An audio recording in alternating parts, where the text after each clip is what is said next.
ទៅមុងសាងភ្នំមួយគ្រីចោស្រងពុំងីទាំងកូនស្រីប្រុង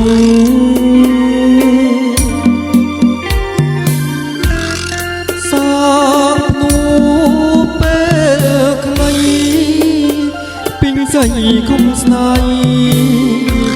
បងលីចង់ឆាយធ្វើចិត្តអោយស្ងប់សំដេចបត់ទុកបានសុខមិនភ្លេចចងចាំជានិច្ចមិនភ្លេចសន្យា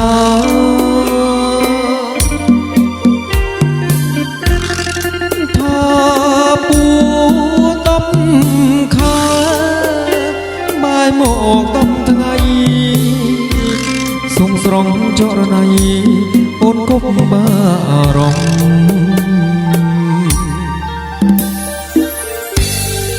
អត់កងធំប្រណប់ពេកពិតញញៀតឆ្ងាយចិត្តជីវិតសំណាក់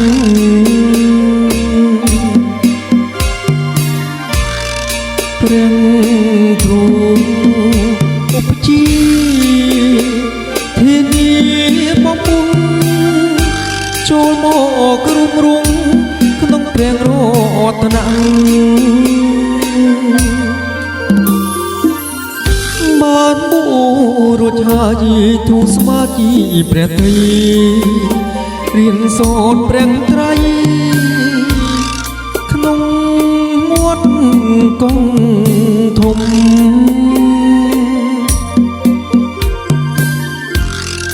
ជាតិនេះអង្គភោធ្លាប់តែមានកម្មឥឡូវចងចាំធម៌ក្នុងជីវិត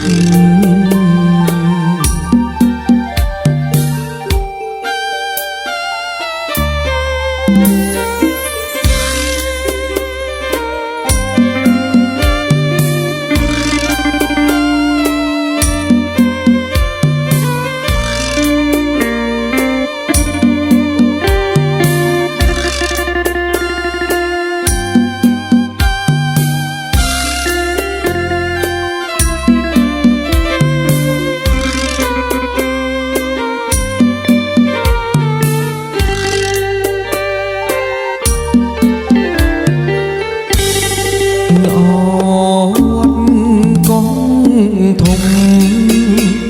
ប្រណប់ពេកញញៀតឆ្ងាយចិត្តជីវិតសំណាក់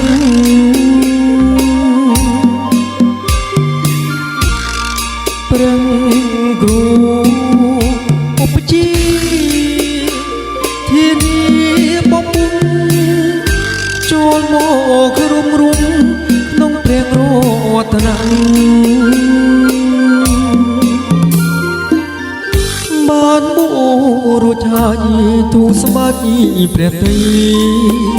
រៀនសូត្រព្រះត្រៃក្នុងមាត់កងធំ